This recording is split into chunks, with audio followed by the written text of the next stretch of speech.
안녕하십니까. 구리조한교회 장용 목사입니다. 네, 오늘부터 중화아카데미 2학기를 개강합니다. 매주 화요일 저녁 8시에는요, 신구약 파노라마 반을 진행하고, 매주 목요일 저녁 8시에는 우리 이교용 목사님이 기독교 교리반을 강의해 주시겠습니다. 지난 7월, 8월 2달 동안 여름방학은 잘 보내셨어요? 예, 무더운 여름, 또 코로나 때문에 많이 힘겨우셨죠? 이제 9월이 되면서 이제 날씨가 정말 완연한 가을 날씨 같아요. 간밤에 비도 많이 왔고, 또 요즘에 아침, 저녁으로는 날씨가 좀 쌀쌀한 것 같습니다. 어쨌든 가을은 우리가 좀 공부하는데 집중하기 좋은 계절인 것 같습니다. 이번 가을을 맞이해서 어느 때보다도 좀 성경도 열심히 읽고 또 기도도 많이 하는 그런 시간을 가져봤으면 좋겠습니다. 2학기 신구약 파노라마반은요, 열왕기상서부터 시작합니다. 저희가 매주 성경 한 권을 정해서 공부하는데요.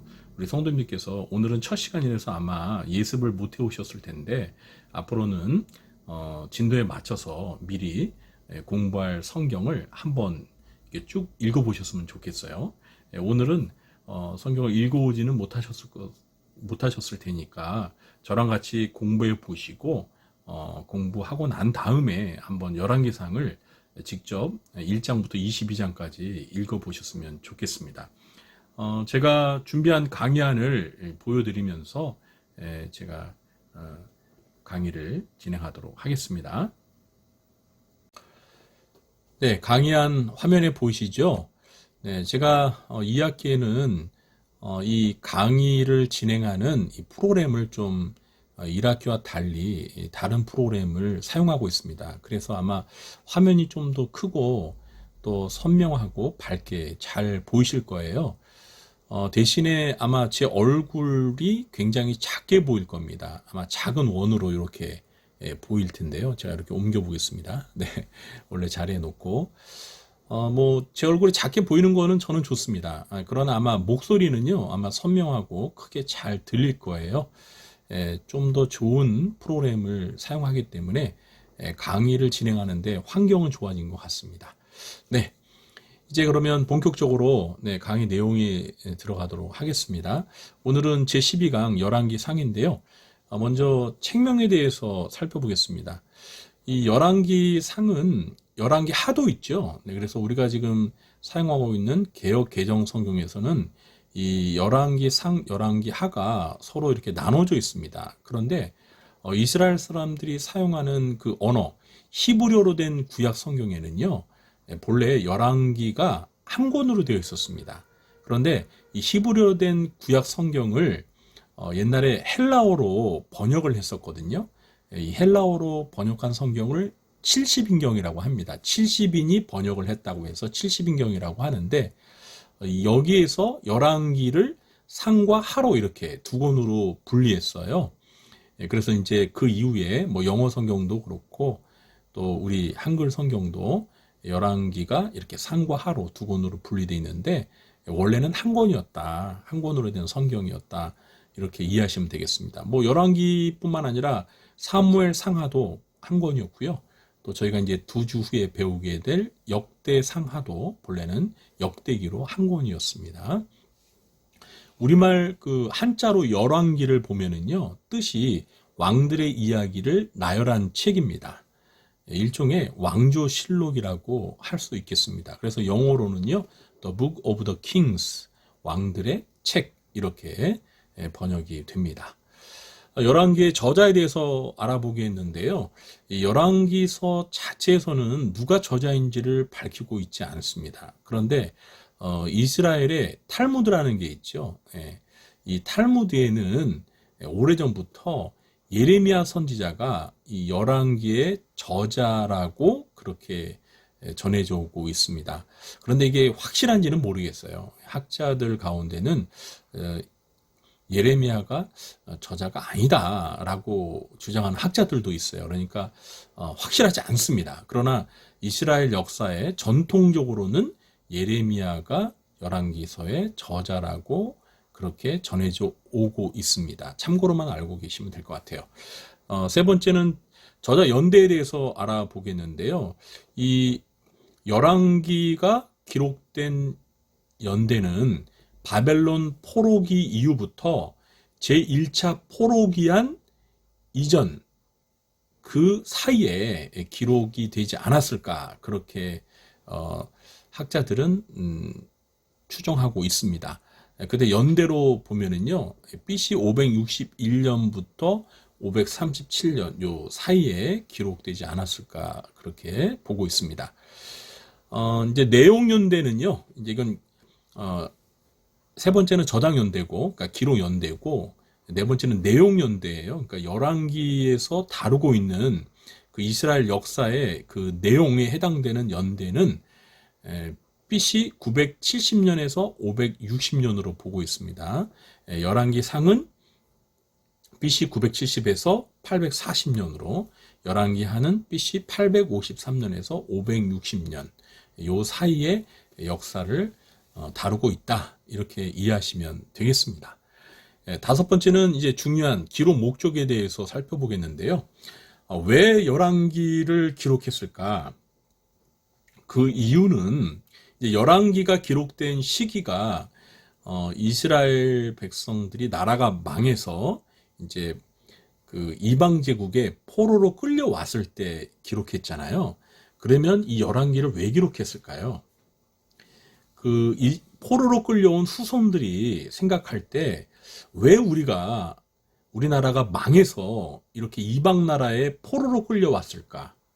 그 이유가 무엇일까? 왜 나라가 망했고 포로로 끌려오게 되었을까? 그 이유를 그러니까 후손들에게 가르쳐 주기 위해서, 설명하기 위해서 그 이스라엘 그 왕들의 역사를, 그러니까 이스라엘의 역사를 소개하면서 나라가 망한 이유가 무엇인지를 가르쳐 주기 위해서 열왕기가 기록된 거예요. 그러니까 제가 그냥 읽어볼게요. 바벨론에서 포로로 살던 유대인들이 왜 이방 민족에게 패하여 포로로 끌려오게 됐는지 설명하기 위해서다. 열왕기에 따르면 그 이유가 무엇이죠? 이스라엘이 뭐 북이스라엘이나 남유다 할 것 없이 하나님이 주신 율례와 법도, 율법을 지키지 않고 우상을 숭배함으로 인해서 하나님의 심판을 받아, 징계를 받아서 나라가 멸망하게 되었고, 그리고 이방 제국의 포로로 끌려오게 된 것입니다. 이해가 되시죠? 네. 자, 다음은 열왕기의 특징에 대해서 살펴보겠는데요. 이 특징을 잘 이해하는 것이 중요합니다. 제가 쓴 내용들을 읽으면서 좀 부연 설명을 드릴게요. 첫 번째 특징은 열왕기는 다윗 왕처럼 언약에 충실하고 하나님의 뜻에 순종하면 복을 받지만 하나님을 거역하고 배교하면 심판, 저주를 받게 된다는 신명기 역사관에 입각해서 이스라엘의 여러 왕들의 역사를 기술하고 있습니다. 그러니까 신명기에서 말하는 그 역사관을 가지고 이스라엘의 왕들의 역사를 조명해 봤다라는 거예요. 우리가 이 역사를 기술할 때에는 그 사관이 굉장히 중요하거든요. 그러니까 역사를 어떤 관점에서 이제 서술하느냐, 이제 평가하느냐, 이 사관이 굉장히 중요한데, 이 열왕기의 경우에는 신명기 사관, 그러니까 하나님의 율법에 순종하면 복을 받고 불순종하면 저주, 심판을 받는다라는 이 신명기 사관을 가지고 이스라엘 왕들의 역사를 이렇게 조명한 겁니다. 그래서 이 신명기 사관이 그 열왕기 안에, 이제 오늘은 열왕기 상만 다뤄보는 거니까 이 열왕기 상에 굉장히 많이 등장하고 있습니다. 그래서 이 열왕기상 2장 3절에 보면 다윗의 유언, 다윗이 죽으면서 솔로몬에게 유언을 남기면서 솔로몬에게 하는 말이 무엇이냐면 하나님의 그 율례와 법도를 잘 지키면 너가 형통하게 될 것이다. 그러니까 하나님의 말씀에 순종하면 너가 왕으로서 너의 앞날이 평탄하게 될 것이다. 이렇게 설명하거든요. 이게 이제 그 신명기 사관의 이제 그 한 측면이죠. 예. 그러니까 순종하면 복을 받는다라는 그 측면이 이제 강조되고 있는 거죠. 그리고 두 번째는 이제 열왕기상 3장 14절에 보면 솔로몬이 그 기브온 산당에서 하나님 앞에 왕이 된 후에 1,000마리의 제물을 가지고 번제를 드리고 난 후 그날 밤에 꿈을 꿨는데 이제 하나님께서 나타나셔서 솔로몬에게 내가 나에게 무엇이든지 구하라. 그럼 내가 너에게 주겠다라고 하시면서 이제 솔로몬이 지혜를 구한 것에 대해서 굉장히 만족하시면서요. 솔로몬에게 하신 말씀이 있는데 그게 무엇이냐면 네가 너의 선친 다윗처럼 내 말을 잘 따르고 순종하면 내가 너에게 복을 주겠다. 네 왕위가 오래 지속될 수 있도록 해주겠다. 이런 말씀을 하셨거든요. 그러니까 이것도 그 신명기 사관에서 그 순종하면 복을 받는다. 불순종하면 저주를 받는다. 이 말씀을 강조하시는 거죠. 그리고 열왕기상 6장 11절서부터 13절에 보면 성전을 건축한 다음에 이제 여호와께서 솔로몬에게 나타나셔서 이제 굉장히 성전을 지은 것에 대해서 기뻐하시면서 또 말씀을 하시는데 이때도 바로 그거예요. 내 말에 잘 순종하면 내가 복을 주지만 내 말에 불순종하게 되면 그러니까 그 언약의 말씀인 율법에 불순종하게 되면 너가 이제 심판을 받게 될 것이다. 이런 말씀을 하시거든요.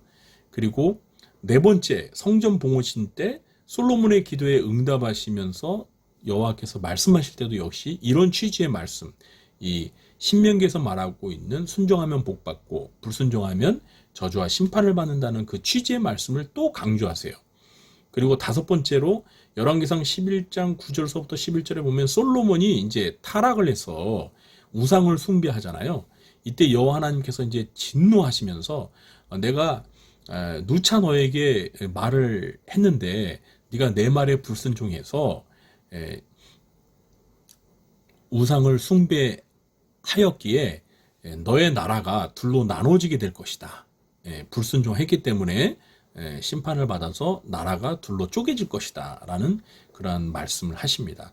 이러한 여러 반복되는 그 말들이 다 신명기 사관으로 이스라엘 역사를 이렇게 조명하는 그러한 내용들이라고 할 수 있겠습니다. 네, 이 부분을 우리가 그러니까 열왕기를 읽을 때 항상 염두에 두셔야 돼요. 네, 두 번째 특징은요.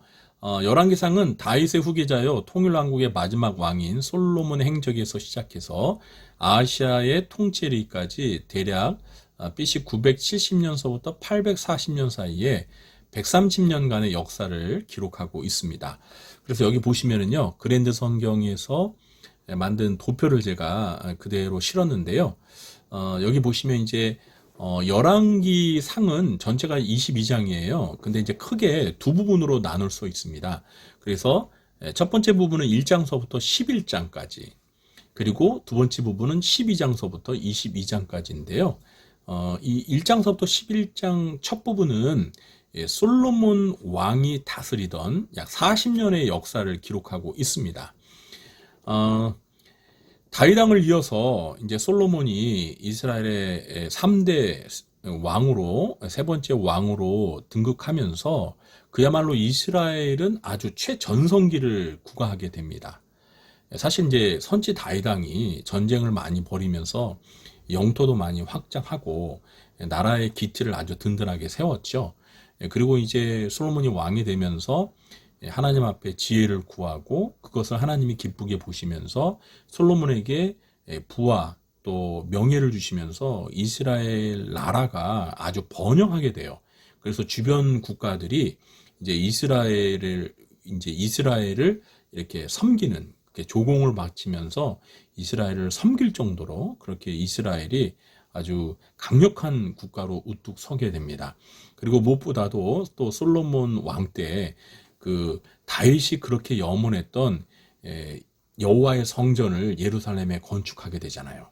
그러면서 하나님 앞에 봉헌을 했죠. 그것이 어찌 보면 그 솔로몬 왕의 가장 큰 업적이라고 할 수 있는데, 이 솔로몬 왕이 성전을 바치면서 하나님께서 기뻐하시고 더 나라를 더 축복해 주셨죠. 그런데 이제 그렇게 나라가 이제 최전성기를 구가하면서 솔로몬이 이게 하나님의 그 말씀에 불순종하면서 사실은 하나님이 금하고 있는 이방 여인들과 정략적 결혼을 하면서 아내를 1000명을 두었죠. 1000명을 두면서 그 이방 아내들이 섬기는 우상을 숭배하게 되어서 하나님을 여호와 유일 신앙을 이제 저버리면서 결국은 하나님의 율법에 언약에 불순종하는 바람에 그 신명기 사관, 순종하면 복을 받고 불순종하면 저주를 받는다는 이 신명기의 그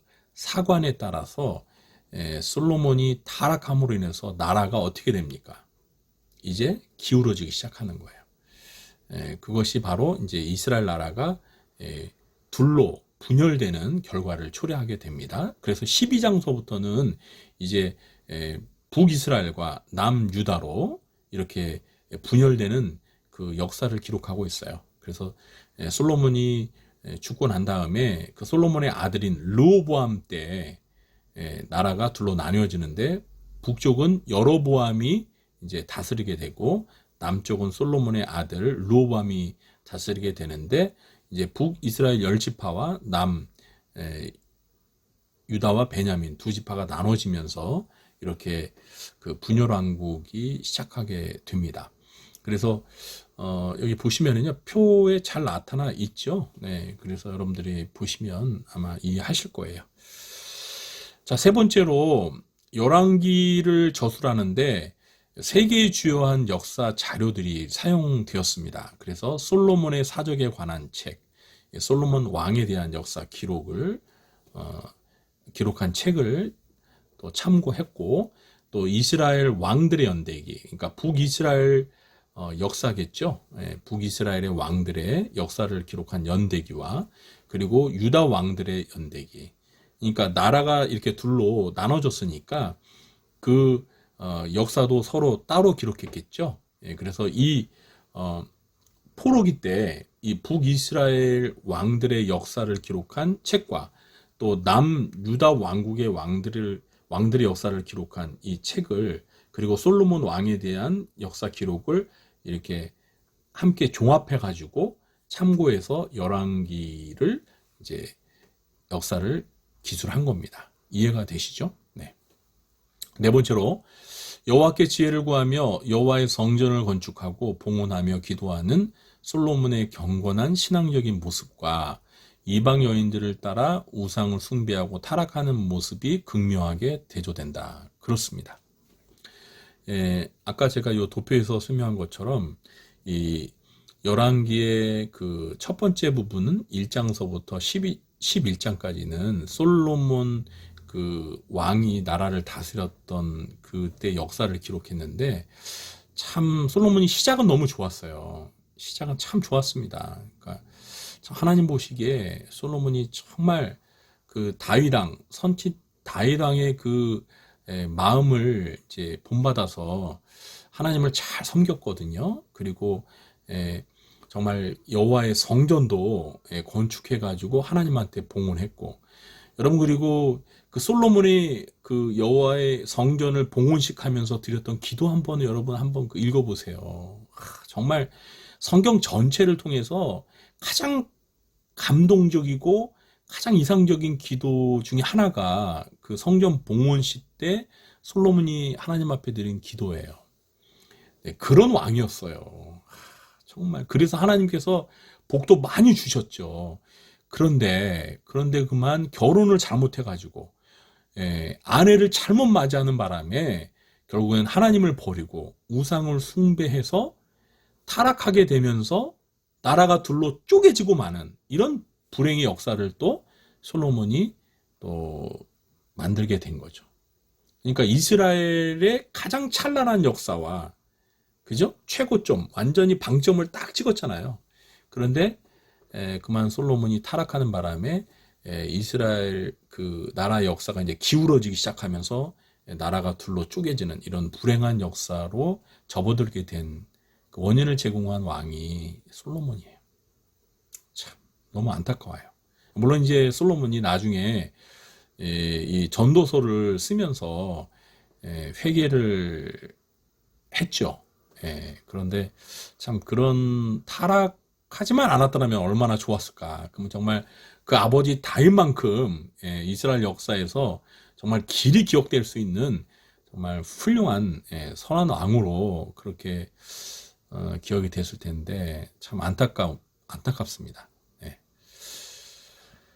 그다음 다섯 번째, 이제 왕들에 대한 평가 공식이 있는데, 이제 이 왕들의 역사다 보니까 많은 왕들이 등장하지 않습니까? 그죠?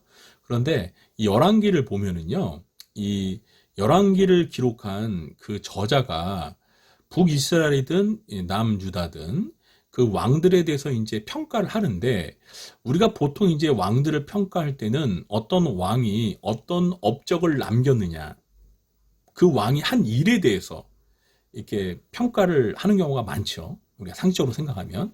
그런데 열왕기에서는요, 왕들이 어떤 업적을 남겼다, 이걸 가지고 왕을 평가하기보다는 선악의 관점에서 왕을 평가합니다. 그래서 북이스라엘이든 남유다든 어떤 왕에 대해서 평가를 내릴 때 그 왕이 선한 왕이냐 악한 왕이냐를 이렇게 평가하는데, 선한 왕일 경우에는 이런 그 평가를 합니다.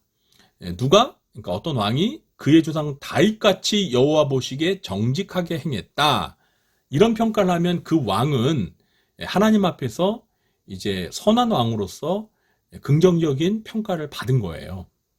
다윗과 비교하면서 다윗을 닮았다, 그러면 그 왕은 아주 훌륭한 왕입니다. 그러나 이제 선한 왕이 있으면 또 악한 왕이 있잖아요. 그래서 악한 왕에 대해서 이런 평가를 합니다. 누구가, 어떤 왕이 여호와 보시기에 악을 행하여 여로보암의 길로 행하며, 이렇게. 여로보암은 이제 북이스라엘의 초대 왕이죠. 근데 여로보암이 우상을 숭배했거든요. 그래서 여로보암을 따라서 여호와 보시기에 악을 행하면서 우상을 숭배한 왕은 하나님이 가증히 여기시는 악한 왕이라는 거예요. 그래서 쉽게 얘기하면 다윗을 닮았느냐 아니면 여로보암을 닮았느냐, 요 두 가지 평가 기준을 가지고 이스라엘의 왕들을 평가하고 있어요. 그러니까 어떤 왕이 뭐 훌륭한 업적을 많이 남겼다, 그것보다도 더 중요한 거는 하나님 보시기에 이 왕이 다윗을 닮은 선한 왕이냐 아니면 여로보암을 닮은 악한 왕이냐, 이걸 가지고 왕을 평가했다는 거예요. 이해가 되시죠? 네. 여섯 번째, 참 선지자와 거짓 선지자의 그 대결에 관한 역사를 기록하고 있습니다. 갈멜산에서. 그렇죠? 네, 여러분 다 이 내용 다 아시죠? 네, 이 갈멜산에서 이제 선지자들이 대결을 벌이는데, 문제는 이 이스라엘의 이 불행스러운 역사를 단적으로 보여주는 거예요. 이 대결을 보면 참 선지자는 이 갈멜산에서 몇 명입니까? 엘리야 한 사람밖에 없어요. 그리고 나머지 450명의 바알을 섬기는 선지자, 수적으로는 1대 450입니다. 이거 뭐 감히 이게 게임이 안 되는 거예요. 참 선지자는 한 명이고 거짓 선지자가 무려 450명이에요. 자, 그러면 어떻겠어요? 이스라엘 백성들은 누구를 따랐겠습니까? 네? 다수결의 원칙에 따라서, 민주주의의 다수결의 원칙에 따라서 450명을 따를 수밖에 없죠. 아무래도 그 수적인 그 영향을 많이 받지 않습니까? 네. 근데 그 많은 450명이 참 선지자였으면 얼마나 좋았겠어요. 근데 이 바알 신, 가나안 족속들이 섬겼던 이 바알 우상을 섬기는 거짓 선지자들이 450명이나 됐고, 여호와 하나님 참신을 섬기는 엘리야 선지자 한 명만 있었다는 거예요. 물론 여러분, 이스라엘에 엘리야 혼자만 있지는 않았습니다. 네, 다른 참 선지자들도 있긴 있었어요. 네, 그리고 나중에 이제 그 바알에 무릎을 꿇지 않았던 또 7,000명이라는 또 사람들도 있었어요. 그러나 이 갈멜산에서 선자들이 대결을 벌일 때 그때는 어쨌든 엘리야 선자 한 명이었고 거짓 선자가 450명이었다는 거예요. 참 선지자가 이렇게 적고 거짓 선자가 이렇게 많았기 때문에 이스라엘 백성들이 이 거짓 선지자의 영향을 받아서 우상을 숭배하게 되었고 왕조차도 이 거짓 선지자의 영향을 받을 수밖에 없는, 또 그때 아합 왕 자체가 악한 왕이었기 때문에 이 거짓 선지자들이 득세할 수밖에 없었습니다. 그래서 참 선지자가 수가 현저히 적었었고 또 참 선지자가 악한 왕에게 핍박을 받고 거짓 선지자에게 핍박을 받았던 그런 안타까운 역사가 이 북이스라엘의 역사였어요. 그 다음에 7번째로 이스라엘의 왕과 백성들이 섬겨야 할 참 하나님은 여호와라는 사실을 강조하고 있습니다. 이 갈멜산에서 이제 거짓 선지자와 참 선지자가 대결을 벌일 때 여러분 그 장면 아시죠? 열왕기상 18장 한번 읽어보세요. 거짓 선지자들이 하루 종일 막 그냥 그 야단법석을 떨으면서 자기네들이 믿는 신을 불렀지만 응답이 없었잖아요. 그런데 이제 엘리야 차례가 되어서 엘리야가 여호와여 내게 응답하소서, 내게 응답하소서, 이 백성에게 주 여호와는 하나님이신 것과 주는 그들의 마음을 되도록히심을 알게 하옵소서 하면서 응답을 요구했을 때 여호와 하나님께서 하늘에서 불을 내리셔서 그 물에 젖은 그 재물을 태우시면서 하나님이 응답을 하신 걸 보고 이스라엘 백성들이 엘리야 선지자가 섬기는 저 여호와 하나님이 참 하나님이시구나, 우리가 믿어야 할 참 신이시구나라는 사실을 이제 알게 된 거죠. 그리고 거짓 선지자들이 믿었던 그 바알이 거짓 신임이 이제 탄로가 난 거잖아요. 그죠? 그래서 이 열왕기를 통해서 이스라엘의 왕이든 백성들이든 섬겨야 할 참 신은, 참 하나님은 여호와 한 분이시다라는 사실을 가르쳐 주는 겁니다. 다음에 마지막으로 8번째 특징은요, 하나님께 불순종할 때 자연재해로 하나님께서 벌을 내리신다는 거죠. 그죠? 이스라엘 땅에 3년 6개월 동안 가뭄이, 기근이 있었잖아요. 비가 전혀 내리지 않는, 하나님 불순종하면서 우상을 숭배하니까 하나님께서 이렇게 자연재해로 재앙을 내리신단 말입니다. 또 전쟁에 나아가서 왕이 패하게 됨으로 인해서 왕도 그 전쟁에서 죽게 되는 이런 심판과 저주를 받게 되기도 하고, 또 전쟁에서 패함으로써 이제 백성들이 또 그만큼 고생을 하게 되는 이러한 그 자연 재앙과 그 다음에 전쟁의 패배로 인해서 여호와께 불순종하는 것에 대한 심판과 저주가 뒤따르게 된다는 것을 열왕기상의 역사를 통해서 확인할 수가 있습니다. 자, 이런 8가지 특징 외에도 더 있지만 제가 한 8가지로 이렇게 정리를 했어요. 그리고 이제 7번째로 열왕기상을 통해서 우리가 그러면 영적으로 어떤 교훈을 배울 수 있을까 정리를 해봤는데요. 첫 번째는 나라의 지도자, 이제 이 지도자는 왕이죠. 이제 백성의 대표자가 되는 그 왕이 하나님의 말씀에 순종을 하면 나라가 흥하고 불순종하면 망한다라는 교훈을 주고 있습니다. 이 열왕기는요, 왕들의 역사예요. 그러니까 한 나라의 역사를 왕을 중심으로 해서 기술하고 있는데, 이건 그만큼 나라의 지도자가 얼마나 중요한지를 강조하고 있는 겁니다. 그 지도자가 어떤 사람이냐? 이스라엘 역사에서는 그 지도자가 하나님의 말씀에 순종하는 지도자냐, 불순종하는 지도자에 따라서 순종하는 지도자면 나라가 흥하고, 불순종하는 지도자면 그 왕 때문에 나라가 쇠하고 망한다라는 것을 단적으로 잘 보여주고 있습니다. 두 번째는 나라를 다스리는 지도자에게 정말 요구되는 것이 무엇이냐? 크게 2가지예요. 하나님께 순종하는 지도자가 되어야 된다는 거예요. 그리고 이 지도자는 나라를 다스려야 되잖아요. 나라를 통치해야 되는데 그 나라를 통치할 때 필요한 것이 무엇입니까? 지혜라는 거예요. 여기서 말하는 지혜는 선과 악을 분별하는 지혜를 말합니다. 그래서 솔로몬이 여호와 하나님께 지혜를 구했을 때, 그러니까 선악을 분별할 수 있는 지혜를 구했을 때 하나님께서 너무나 마음에 들어 하신 거예요. 왕에게 요구되는 것이, 지도자에게 요구되는 것이 바로 그거거든요.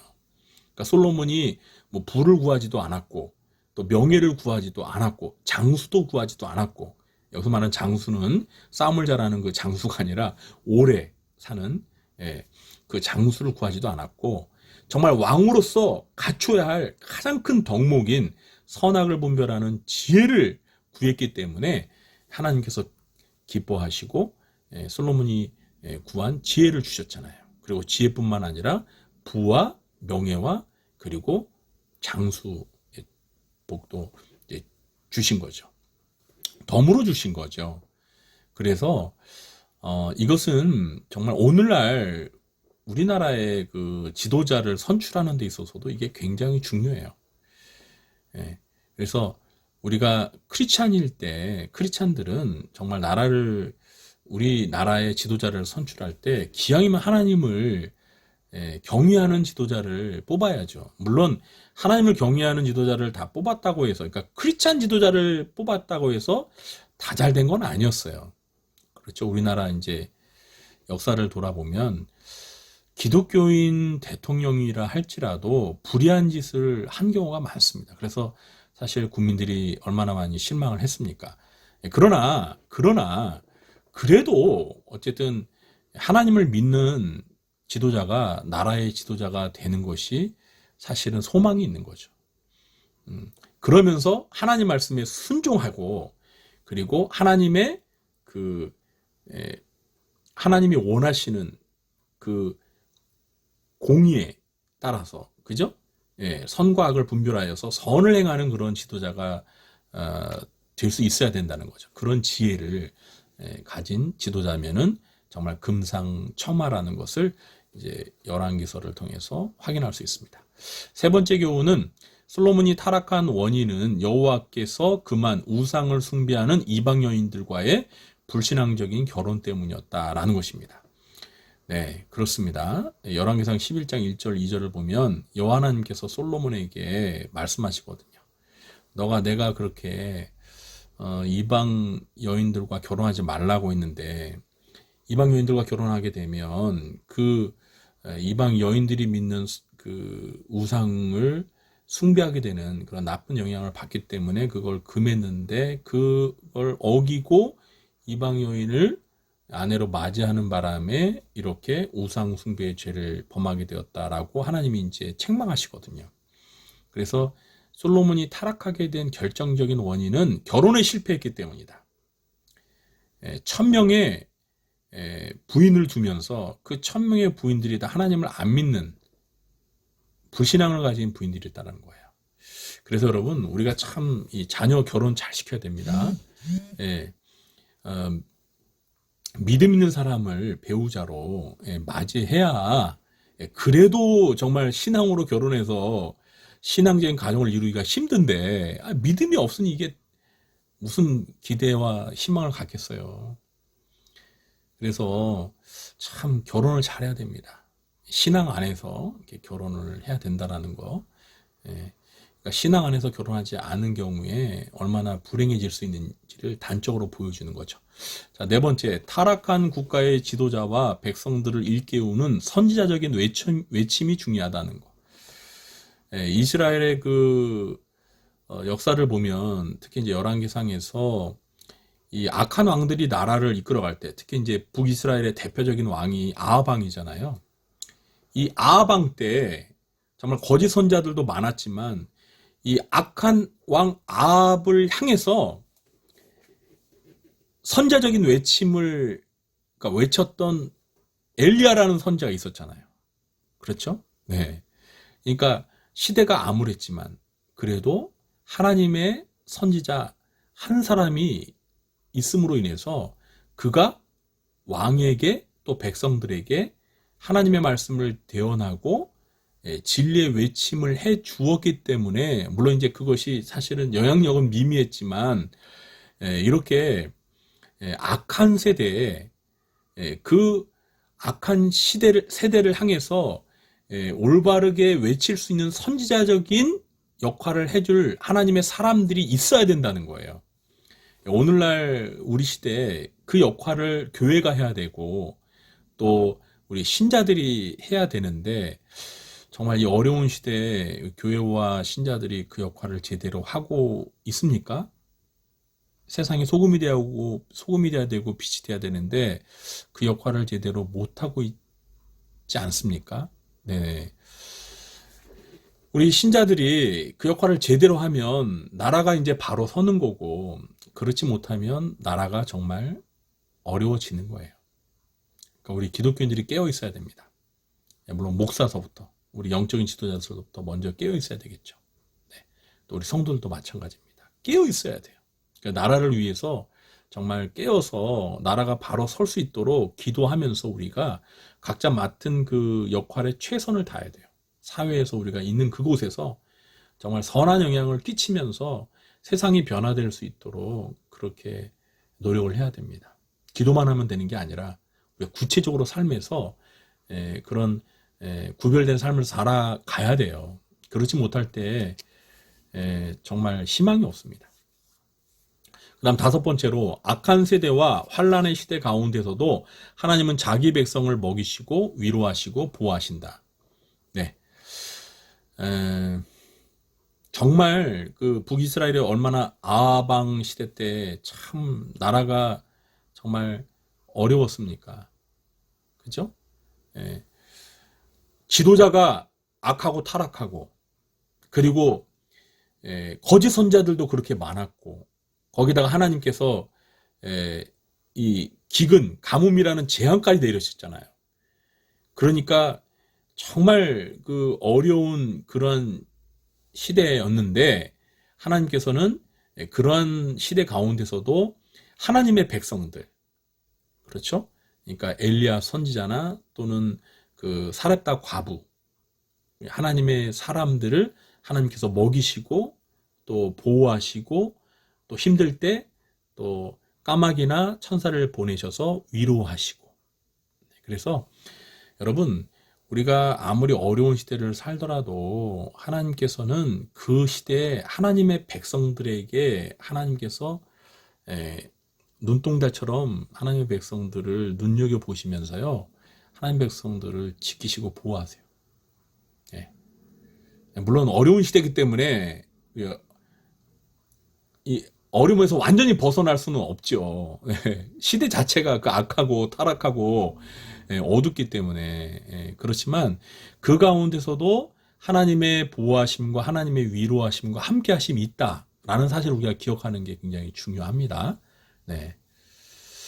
이러한 5가지 교훈을 우리가 열왕기상을 통해서 배울 수가 있고요. 그리고 이제 마지막으로 장별 내용 요약인데, 이제 제가 직접 읽으면서 이렇게 22장까지 이렇게 내용을 요약한 내용들을 적어 보았습니다. 1장서부터 11장까지 노란색으로 한 것은 요게 이제 아까 그 22장 전체를 둘로 나눌 수 있다라는 거, 그걸 구분하기 위해서 첫 번째 부분은 노란색으로, 그 다음에 두 번째 부분은 주황색으로 이렇게 구분을 해봤고요.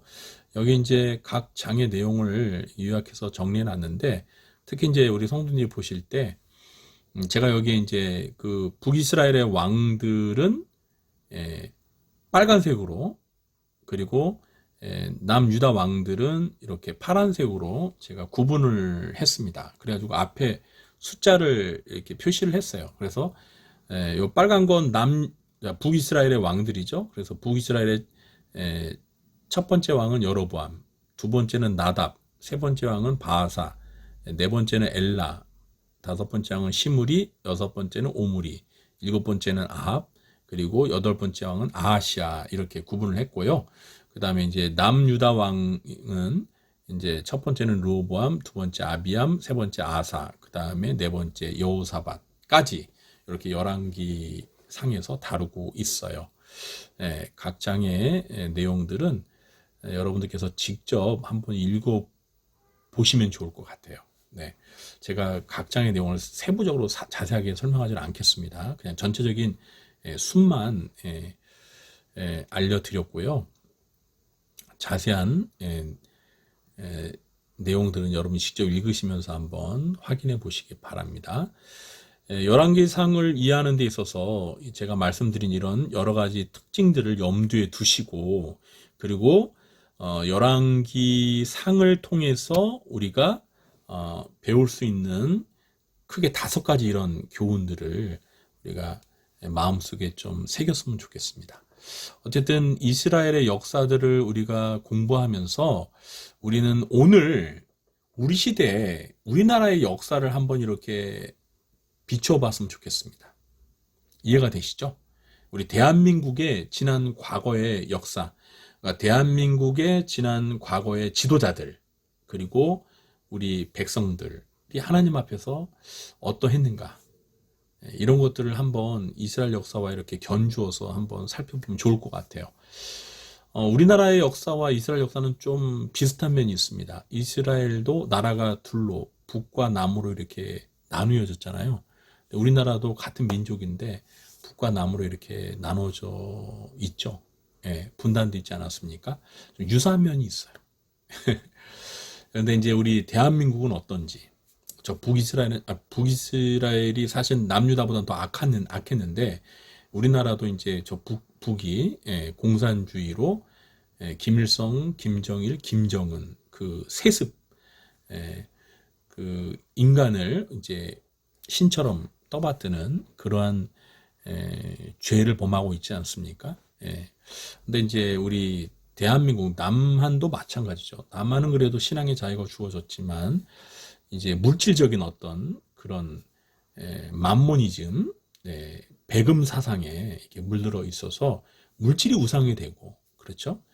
그러면서 우리 대한민국도 참 많은 문제가 있는 것 같아요.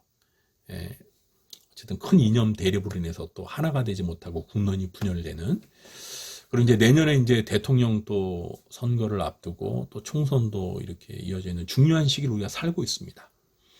또 분단의 상황, 그리고 어떤 국제 정세, 또 경제 침체, 코로나로 인해서 이런 때 참 어려운 시대 때 나라를 이끌어갈 지도자를 이제 선출해야 되는데, 우리 기독교인들이 정말 이 말씀을 가지고 정말 잘 분별해서 정말 이 시대에 필요한 그러한 지도자가 세워졌으면 좋겠어요.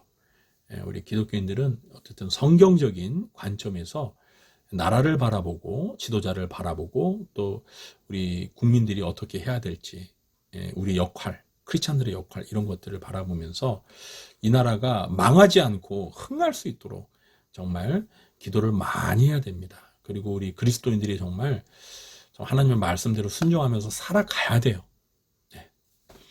우리 기독교인들이 그렇게 살지 못했을 때 하나님께서 어떻게 하세요? 신명기 그 사관 관점에 따라서 불순종하게 될 때 하나님의 징계와 심판이 임하게 되는 거예요. 네, 이런 우리가 교훈을 좀 열왕기상을 통해서 마음에 깊이 새겼으면 좋겠습니다. 네, 오늘 여기까지 하겠습니다. 네, 제가 오늘 이제 2학기 시작하면서 처음 하기 때문에 조금 저도 아직 좀 더 이렇게 익숙하지 않아가지고 오늘 강의하면서 많은 좀 어려움도 있었습니다. 이제 한 주 한 주 하면 좀 보다 좀 정상 궤도에 오르지 않을까 그렇게 생각을 합니다. 오늘 좀 설명이 좀 부족해도 좀 너그럽게 이해해 주시고, 우리 성도님들 다음 주는 열왕기 하니까요. 열왕기하를 좀 미리 읽어보시고 예습을 하셨으면 좋겠습니다. 오늘 2학기 개강 첫날 열왕기상 강의 들어주셔서 감사하고요. 오늘 배운 것들 마음에 잘 새기면서 한번 직접 열왕기상을 읽어보셨으면 좋겠습니다. 저는 여기까지 오늘 강의하고요. 마치고 물러가겠습니다. 여러분 열심히 들어주셔서 감사하고 한 주간 건강하시고 평안하시기 바랍니다. 감사합니다.